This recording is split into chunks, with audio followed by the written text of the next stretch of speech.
ఆడవాళ్ళు ఉన్న చేతికి గాజులు ఇలా ఇలా చూపించినా ఇక లోపలికి రాడు పరశురాముడు.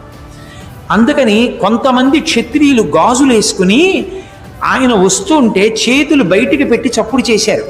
ఆడవాళ్ళు ఉన్నారని వెళ్ళిపోయాడు. అలా బతికారు కొంతమంది. మిగిలిన వాళ్ళందరినీ చంపేశాడు. శిశువుల్ని కూడా మిగల్చలేదు.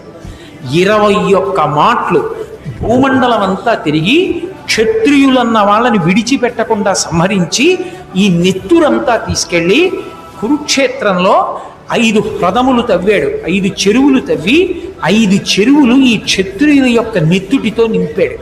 వాటిని శమంతక పంచకం అని పిలుస్తారు. 5 నెత్తుటి చెరువులు చేసి 5 నెత్తురు తీసి తండ్రికి పితరులకు తర్పణం చేశాడు. అది ఆవేశం. అందుకని ఆవేశావతారమే. అంత ఆవేశాన్ని పొందినటువంటి అవతారం.